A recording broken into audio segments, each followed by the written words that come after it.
নমস্কার, আপনাদের সকলকে স্বাগত শ্যামলিস কিচেনে। আজকে আমি রান্না করব বাঙালির ঐতিহ্যবাহী একটি খাবার, লাউ ঘন্ট। লাউটা রান্না করার জন্য আমি নিয়ে নিয়েছি এখানে কয়েকটা কাঁচা লঙ্কা চিড়ে, আর এখানে নিয়েছি কয়েকটা বড়ি। এটা মাসকলাইয়ের বড়ি, অন্যান্য বড়ি দিয়েও রান্না করা যায়।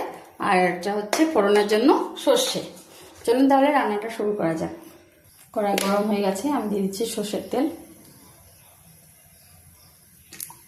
বড়িটাকে আমি হালকা ভেজে নেব।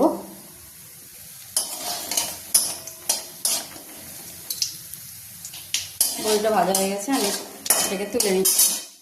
ওই তেলে দিয়ে দিচ্ছি একটু সর্ষে, দিয়ে দিচ্ছি কেটে ধুয়ে রাখা লাউটা,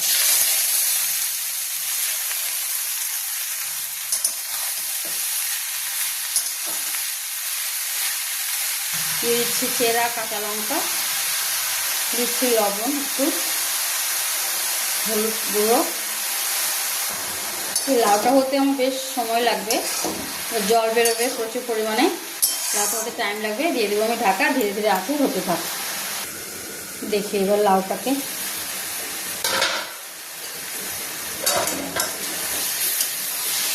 আরও বেশ খানিকক্ষণ লাগবে আমার লাউটা হতে, একটু টাইম লাগবে রান্না করতে। লাউ দিয়ে চিংড়ি বলুন আর মুগ ডাল ছিটিয়ে বলুন, ধনে পাতা দিয়ে বলুন, লাউটা তো বাঙালিদের বেশিরভাগ লোকেরই প্রিয়। আমার তো ভালোই লাগে বেশ খেতে। আপনাদের কোনটা দিয়ে খেতে বেশি ভালো লাগে বা পছন্দ করেন? দেখি লাউটা কতদূর হয়েছে আমার, আরও বেশ খানিকক্ষণ লাগবে। এই সময় আমি দিয়ে দিচ্ছি ভেজে রাখা বড়িটা।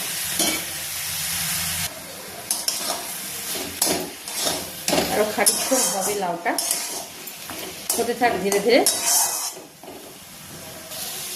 রান্নাটা প্রায় আমার হয়ে এসছে। এই সময় আমি একটু হালকা চিনি মিশিয়ে দেবো। আপনারা চাইলে নাও দিতে পারেন, সুগারের প্রবলেম থাকলে অনেকে দেয় না। দিয়ে দিলাম একটু চিনি। কতটা লাউ বসিয়েছিলাম আমি, আর রান্না করার পরে কতটুকু হয়ে গেল। রান্নাটা হয়ে গেছে আমার, আমি নামিয়ে নিচ্ছি। রেডি আমার লাউ ঘন্ট। আপনাদের কেমন লাগলো? ভালো লাগলে অবশ্যই কমেন্ট করবেন, আর একটা লাইক দিয়ে দেবেন। তাহলে আজকের মতো এখানেই, টাটা। দেখি লাউটা কতদূর হয়ে